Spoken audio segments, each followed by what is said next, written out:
Welcome back, fam, to Blessed Dressed. I'm so happy that you're here. I'm Victoria, aka Sister Vic. I came back from an event where I got my makeup done and I was like, you know what? It's a good day to shoot a video. Today, by request, I'll be getting into the specific rules, if you will, that I follow when it comes to dressing modestly. You've seen examples of the kind of things that I wear, but what specific principles am I following? What's going through my mind, my process when I'm picking those outfits? I'll get into that in detail today, so stick around.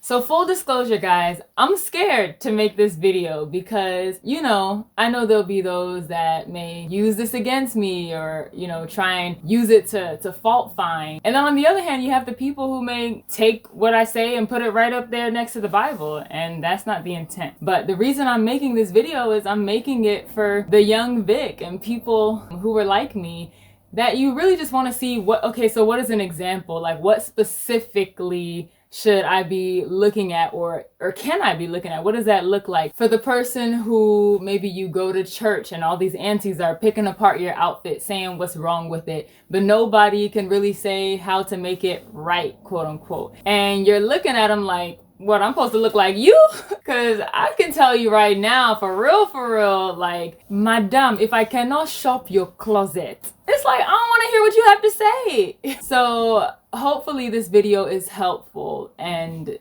take it as you will. These are principles, not rules, that you must follow. So I'll discuss a little bit about my process and the reason behind some of these principles, and then I'll go ahead and list them out for you, line upon line, precept upon precept. Now, these things that I follow when it comes to how to dress, they've changed over time, to be honest. In some ways more strict, if you will, and in some ways more lax. And they may still change in the future. So it's important to note, if you don't know, amongst other things, I also model. I've been modeling for some time now. And whereas with outfits, generally I can kind of go by vibes, like, I'm just not feeling this outfit, or I don't like the way I, look in it. When I started modeling, I had to be specific and make specific rules. And that's why I'm able to make this video today. Because I can't go for a shoot and they hand a stack of clothes to me and say, here, this is what you'll be wearing for the photos. And I wear something and say, I don't know, I'm just not comfortable in this. What? Like, get out. While you're still figuring out, what you're comfortable with and not, there are hundreds of thousands others that will wear anything or nothing. So I had to make a list of things specifically so that I can tell that to my agent and they can relay that, communicate that with any client that they book me for. And even with this, I need to pray. I can only do my best and leave the rest to God. I make mistakes, sometimes by being too strict and sometimes by being too loose. And sometimes I just don't know. But there's grace. And in the area of dressing, God may not be as strict as your Sunday school teacher. Generally, rules that I follow. 1, no cleavage. I just don't show it. And I'm not working with a lot here, guys. Itty bitty titty committee. But I just don't show it. I also don't show back below the bra strap. I don't do strapless, like a tube top, nor spaghetti tops. I'll do a thicker tank strap or like a cap sleeve or short sleeve, and of course anything beyond that. Generally, I keep my thighs covered, so anything I'm wearing, whether pants or skirt, I like to keep it knee length or just above the knee. I don't like to stray too far away from the knee. And that's pretty standard overall for me. Sometimes you have like a floor length skirt, but then the slit goes like way high. So even with slits and cuts, I still try and keep my thighs covered, not too far from the knee, if at all. I also keep my midriff covered, and when it comes to things that are transparent, if they're transparent in the areas that I like to keep covered, then I'll either opt for something else to wear, or I will have it covered underneath, something underneath the transparent garment.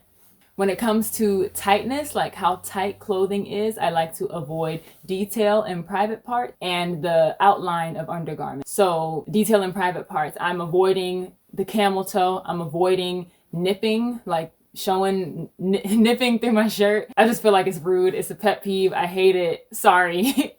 Sorry. I just have to say that. I don't like it at all. I don't like when like the outline of like my bra is showing through my shirt. And it's funny because sometimes that happens, you know, even when your shirt isn't tight or whatever. That's, again, personally, I really don't like it. Or the outline of like my panties is showing through my skirt or whatever. Seamless is the way to go, you know? Anything else in that area when it comes to maybe a message or words on clothing, that's to discretion. When it comes to adornment and accessorizing, I've heard it said that, you know, if you put on makeup or your accessories or your hair or whatever, and you no longer look like you, then it's too much. And I agree with that. I do think that that's difficult to kind of ascertain, and it could be kind of subjective, but I agree. But even more than that, what I am mainly concerned with when it comes to hair, accessorizing, makeup, adornment, and all of that is not even like, oh, you know, in this instant, how much is it? The main thing I am concerned about, I guard my heart, I protect it over, is I don't want to get so used to something that is not me naturally. I don't want to start feeling like, oh, you know, like I need this, I need to wear it. Like I know it's popular, but I am not a fan of the tattoo brow, the permanent eyeliner, the semi-permanent lipstick or lip stain,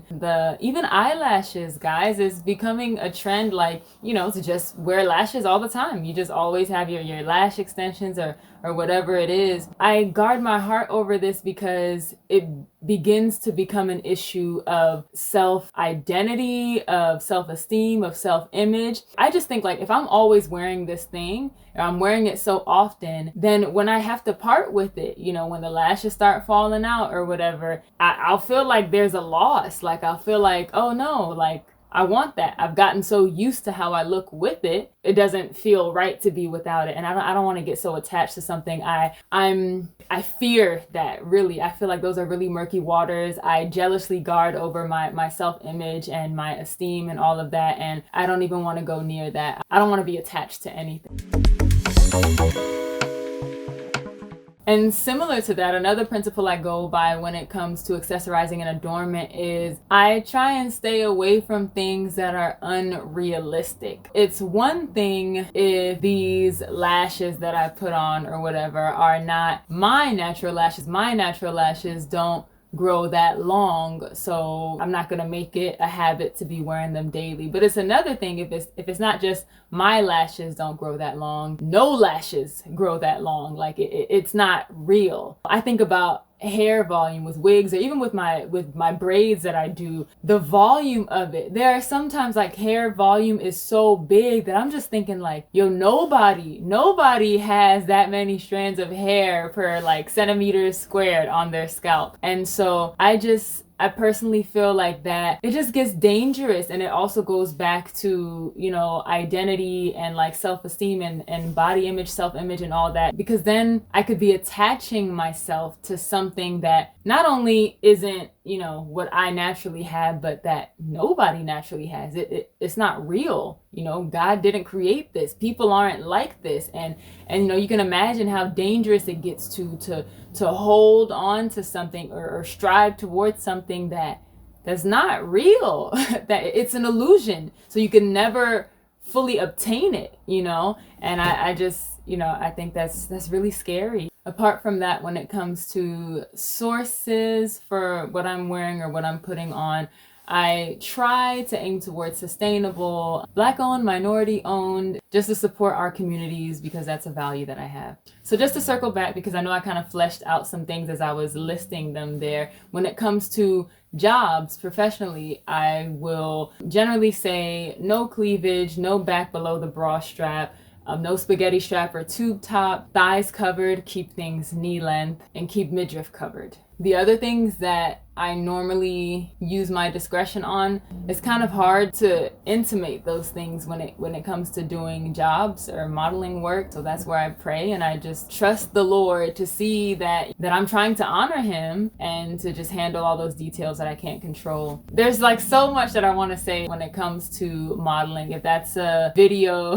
that you would like to hear, like more about that, being in modeling, please let me know and I will definitely do that, because there's so much more to explain there. Yeah, there it is, guys. There's my list. Those are my principles when it comes to dressing, and I focus more on what exactly they were to kind of avoid all the kind of mishmash. You know, sometimes we can just be so abstract and kind of hand wave things, and you really just want to see a practical example of what it is. So hopefully I gave you that. And I also didn't really feel the need to belabor on the reasons why I do these things. One, because I'm not telling you that you have to do them, I'm just saying what I do. And then also this whole channel kind of focuses on, yes, us beautifully dressing our best, or dressing that's blessed and modest. And through all of these videos, you kind of get to see the idea of trying to honor God with our dressing and still looking really good while we do it. So hopefully that's all the explanation you need. God bless you guys. Thank you so much for joining. Please let me know what you think in the comments, and I hope to see you again. Thank you so much for tuning into YAYA